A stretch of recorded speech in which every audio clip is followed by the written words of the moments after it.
Welcome, people. I'm so happy to have you here with me today. Today, I'm going to speak about something that's a little difficult to talk about, and I have to give you the warning that this might be triggering for you. Now, I've decided to become a life coach because my goal in all this is to make sure that everybody that will hear me will not suffer the way that I did, or to put in more accurate words, they will not manifest what I manifested in my life. So I'm going to tell you guys about four different situations that I manifested that were pretty big and extremely negative, and that were so detrimental to my life. Now looking back, I realized that I manifested it all, and this is why I'm here to tell the world, don't do what I did because, oh my God, you're going to cause yourself so much pain and suffering. It's ridiculous. So here I am to be raw with you guys. Now, there are four things that I manifested in my world, in my life, that almost killed me. The first one was manifesting my son's cancer. The second one, the second and third, they're the same, but they were caused by two different reasons. And that is that my partner cheated on me. So the first one cheated on me, and I had a second one cheat on me, but for two different reasons. And I'll share that with you. And the fourth one is that I created or manifested myself to have a health condition called fibromyalgia. So let's get into this. Number one, manifesting my son's cancer. That, my friends, is caused by fear. This was 20 years ago, 23 years ago now that I did this. I had a son, and I guess for me, motherhood was something that I was not expecting it to be so, I guess the word is amazing, how I felt about my son being born and how much I loved my son. It took me by surprise. I had a dog, and I thought, well, if I love my child as much as I love my dog, we're in trouble. But needless to say, the love that I felt for my son was a lot more than I did for my dog. And it's not to say that, I didn't love my dog. It just, the realization of how much I love this little human being was crazy, and it took me for a loop to the point that I got so crazy about fearing or having the thoughts of losing him. He was about a year and a half, and my family started saying things like, so when are you going to have number two, And my response to that was, well, I don't know if I'm going to have number two, because if my son dies, I will be able to kill myself, because the pain of losing my son was just the thought of it was the pain that I would feel losing him was just too much for me to bear. And so my way out, and being that I had been suicidal most of my life, that was always my way out. I thought, if something happens to him, I'm just going to kill myself. So that was my answer to my family and friends. I don't know if I can have another one, because if I have a second one, then I can't go, can I? So that's where it all started. These thoughts and these fears of me losing my son. So of course, as life goes on, your friends or family are like, well, voyons, Christine, this is not going to happen. What are the chances of, something happening to your son? It's very, very slim. And again, let's please underline here, I had no idea what the law of attraction, what the law of assumption was back then. I had no inkling of those two laws at all. I was just living in a 3D like everybody else was. So I thought to myself, you know what, you're right. I need to, be logical here. The chances of it happening is pretty slim. So went ahead and, got pregnant and had a baby girl.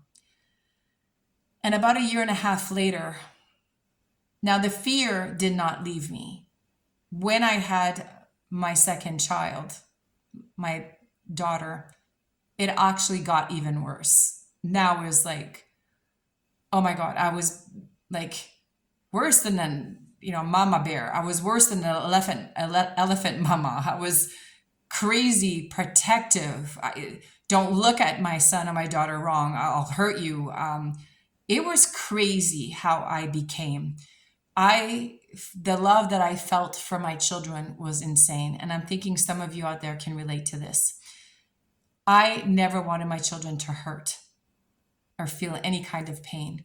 And the fear of losing one of them became an obsession. I remember putting my children to bed, and then once they were sleeping, I would sit down and watch a TV show called Little Miracles. And it's a TV show that was stemmed from Toronto sick kids. So it was all about kids dying of cancer, dying of heart problems. And I sat there every night just watching these shows every night, feeling that, what if something happened to one of my kids? Oh my God, oh my God, oh my God, I would die. And I drove myself crazy. The fear engulfed me in every moment of my life. One day, went to the doctors, and I said to her, can we test him? I think he's anemic. He's not eating. He's sleeping all the time, and he's got this white looking skin. I'm thinking he's anemic. Let's just do a simple blood test to confirm that. And so she gave it to me, and we went for the quick blood test. And next day we got the call that, oh, you need to come in and see us because I have some news to tell you. So when me and my ex-husband sat there in the office, the doctor said, we believe that your son has leukemia. So here we went, 3 years of chemotherapy.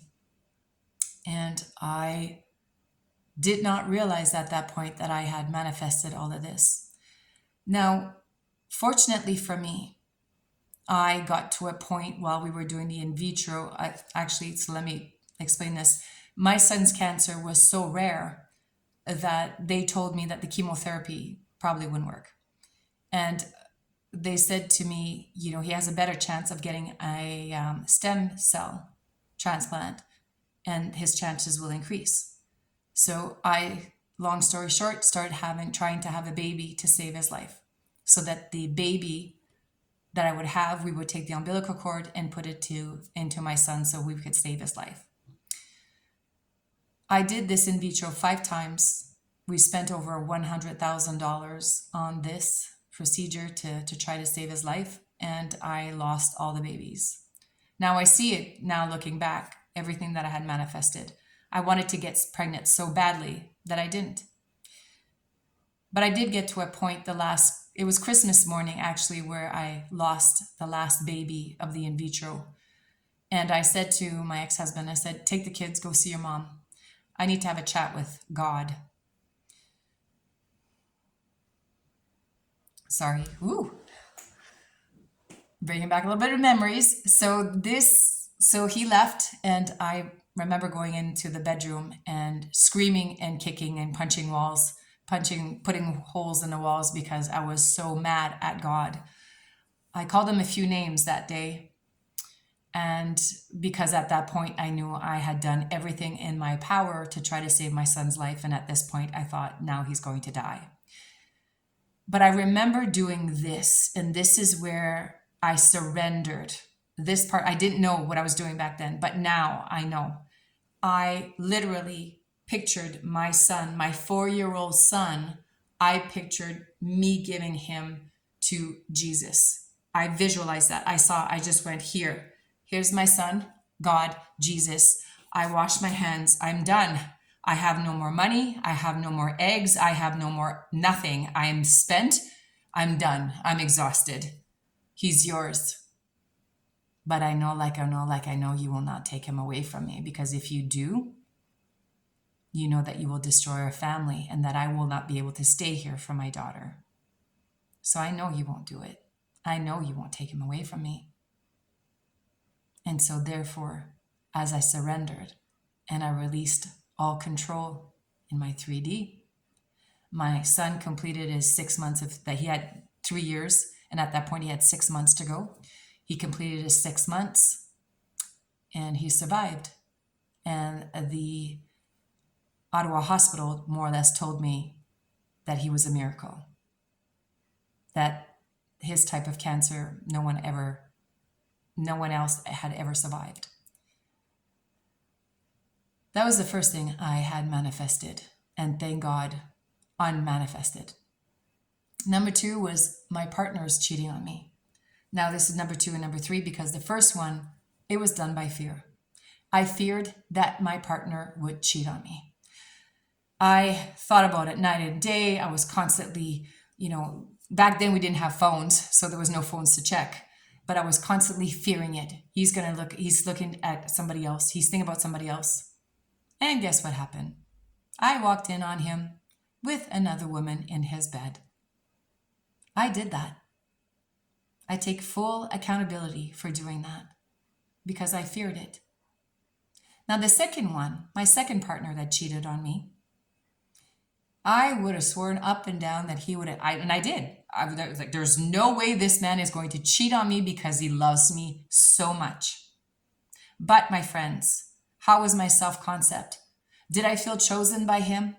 Did I feel prioritized by him? Did I feel respected by him? No, because by then our relationship had deteriorated to the point that, fears and thoughts were coming into my mind. But I never feared that he would, you see. But did I feel chosen? And how was my self-concept? My self-concept sucked back then. And so guess what happened? The fourth thing I manifested was my fibromyalgia. Now this was caused by me again, because I felt that my mother was not hearing me. If you have a autoimmune disease, lupus, fibromyalgia, anything else that's autoimmune, it's caused by unheard anger. It's caused by you not feeling heard by one of your parents, let's say. I felt that every time that I told my mom, why didn't you save me from him, meaning my grandfather? I'm being raw here and open. My grandfather abused me as a child. Now, the reason why I was abused as a child is because my mother feared that my grandfather would. Do you see? My mother, fearing that my grandfather would touch me, made it happen.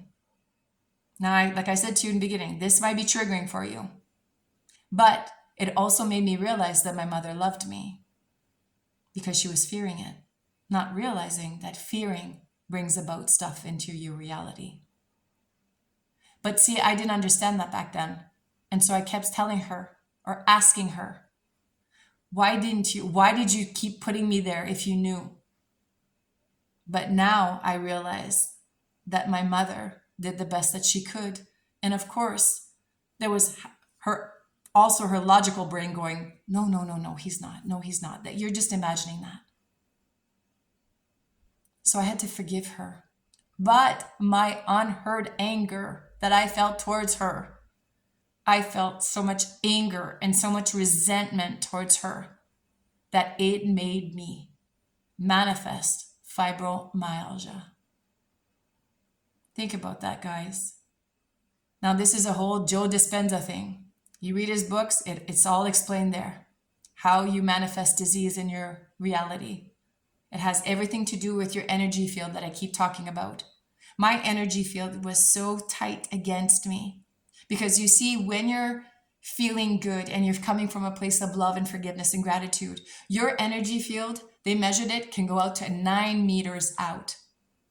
But when you're full of anger and hate and resentment and jealousy, which is what I felt, my energy field was so close. And this started affecting my hormones and my cells and screws you all up when your energy field is squishing your body, if you want. Again, this is all layman's terms, okay? Try to make you guys understand.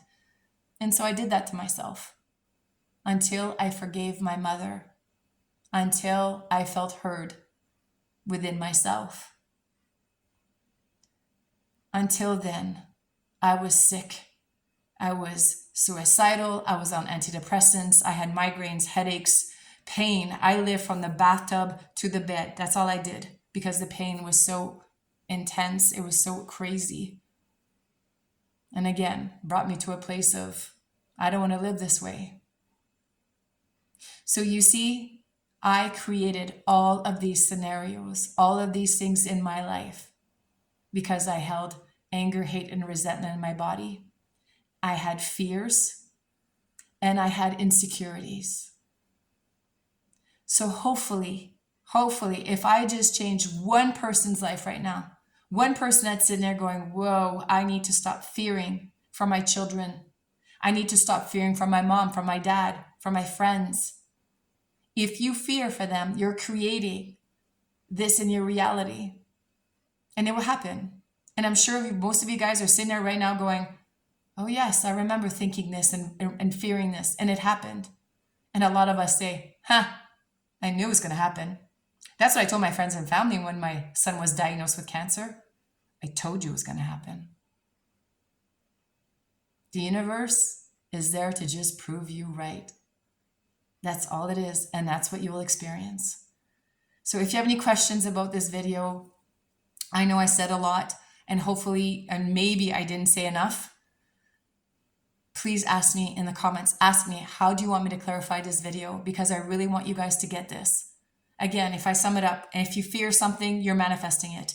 If your self-concept sucks of yourself, you're manifesting it. If the self-concept of the world sucks, you're going to manifest it. And if you have any anger, hate, resentment towards anyone, you're manifesting disease in your body. And you're also manifesting more of that in your life. It's all about your energy field. Again, I'm going to mention, if you feel that you need to change your self-concept, if you need help with that, I created the best self-concept course in the world. And I know that. And I'm saying that with confidence. So don't be afraid to go and check out my website. My course is all there and it will change your life. Change your self-concept. You can change everything. Like Neville Goddard says, nothing to change but self. Think about it. It's a real life changer.